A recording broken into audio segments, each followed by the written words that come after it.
Salam. Hi, Shadi. Can you explain to us why you left your country and came to America?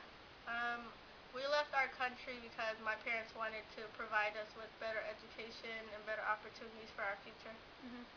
Okay, the next question is, what are the struggles you had to face as an immigrant when you first came?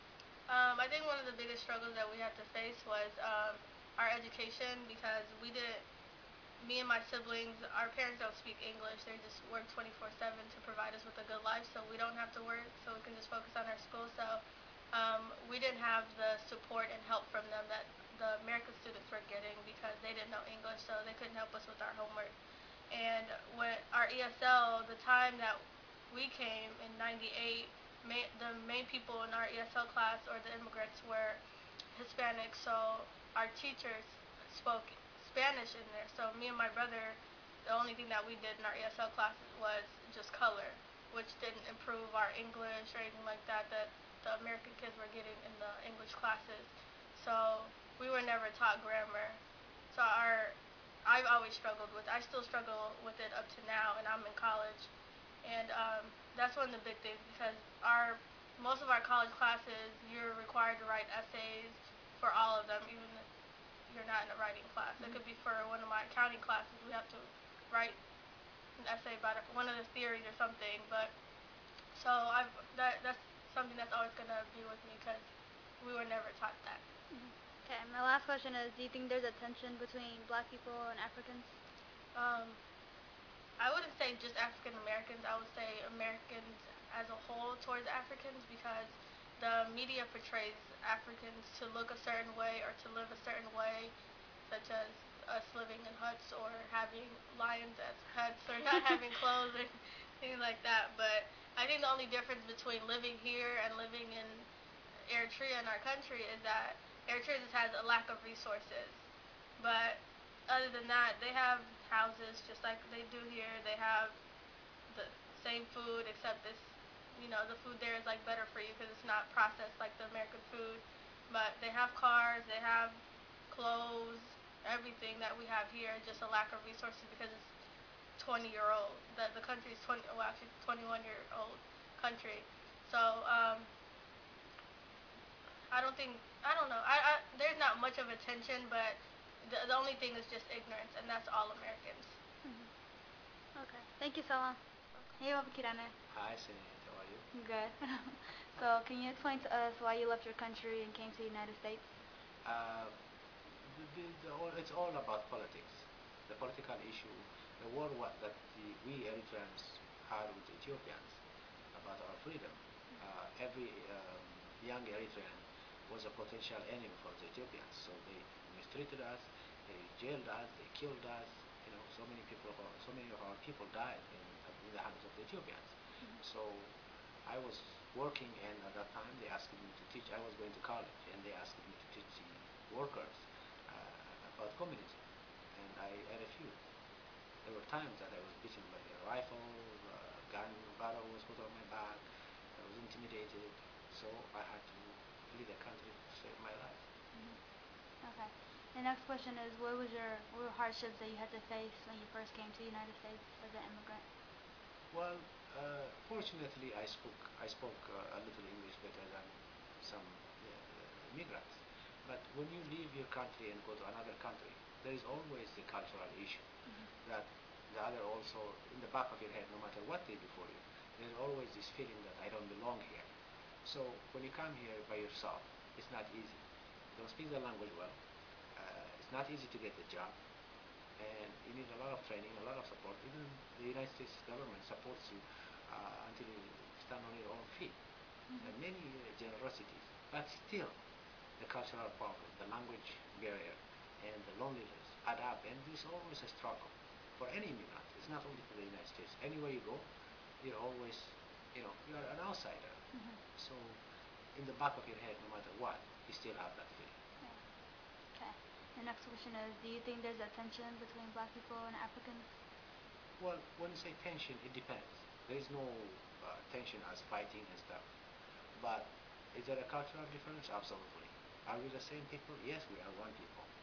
But in Africa, there are more than 53, 54 countries. Every country has multiple ethnic cultures. So when you come here, you're dealing with another culture, just like you were in Africa going from one place to another. So there is a cultural problem. And for us, specifically for Eritreans, we are more conservative. So there is also the traditions in the family, the way we speak, the way. So it's not easy. But do we get along? Absolutely. Is there any criminal activity? No.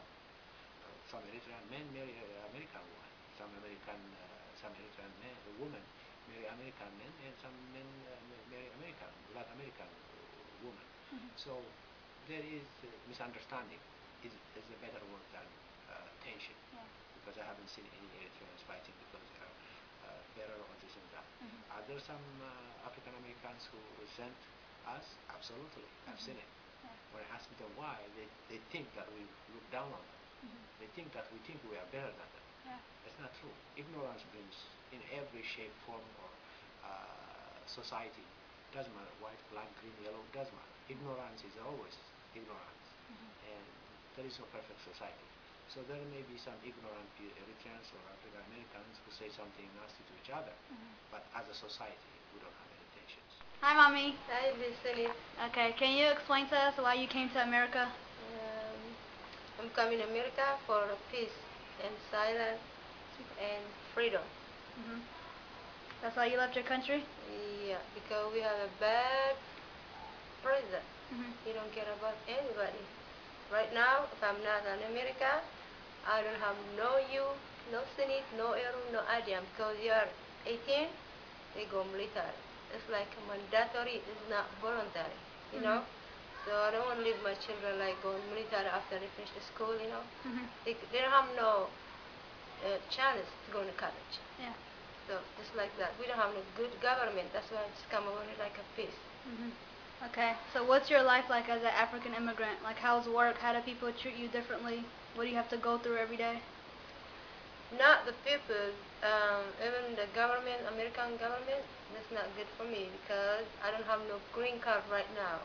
You know, you coming like under 3 years old, and Fina, she's coming, even if she's not 2 years, she's got her green card like 2012. This is not fair, you know. I know they got America like, 9/11, like that thing problem, and then we apply for green card the same day, you know, the same month and year. They don't like connect with that. They told me like a tourist. I'm not a tourist. I come like visit my sister. Then I see, go back my country, the government is not good, I don't want to go back. Then I ask like asylum, you know? Like political asylum, you know? But I'm not coming like for hungry, for food, or for something. I just coming like a peace and work and go my children go to school. I just coming like that, but still I don't have no green card. So, but that way, if you're asking me how they treat me, the American government, that's not good for me because with the reason I don't got it. I pay every year like $340 for the authorization card. Yeah. If I don't apply, if I don't renew, I can't work. If I can't work, what about my children? Yeah. They have a green card. How I take care of my children? How I take care of my bills? You know. Yeah. But thanks God, I'm healthy. I'm working hard. I worked at the job before. Then I never like asked the government any like food stuff, anything. I work hard. I work by my money. Still, I have my own house, my own car. You know, because I'm working hard. They're not helping me nothing. American government. You know, some people they live like food stuff and Welfare. Yeah, warfare. Yeah. I'm not like that person. Yeah. So I just ask the American I can work. You know, some job if I apply, they don't hire me. They don't hire me because I don't have I'm not a citizen. So only by this way I just mad for American government. But everything is fine. I live it free, like freedom, a peace, you know. I love America. Say God bless America. But I don't want to see me like anybody like American like a low person. You don't want them to look at you down. That's it. Because I see and I work like a company. I work with too many American people. They don't know nothing about us, but they look at us like a law. Yeah. Hey, Bahalabi. Hi, Zenit. Okay, can you explain to us why you left your country? Yes, I can because I left Eritrea because my family was here before, before I came here. So I wanted to like get together with my family. But when I was 16, I couldn't come from Eritrea straight to United States because if you are 16 years, you have to serve a little bit for the country. You have to go to the military for a little. Mhm. So I stayed there for a year. Then I went to the refugee camp to Ethiopia. Then I lived in Ethiopia for 1 year in the refugee camp. Okay. The next question is, what is your life like as an African immigrant? Um, when when I came here first, it was a little hard because well, first the language barrier was hard. Then the culture is very like different, and technology, of course, is different too. So my life in the United States, I mean, with every year gets better, but in the beginning was very hard. Mhm. You cannot communicate with people as much as you want. You cannot like ask what you want or what you need, and you cannot just go outside and do whatever you want or like have fun, because you have to have a car, you have to ride some places or to play or to get with your friend. So that was a real challenge.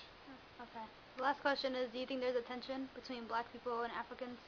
I wouldn't say attention, but I think there is an influence from the black African Americans to like the immigrants. When the immigrants comes here, they want to be like the black people that lives here Mhm. because I mean, one of the things would be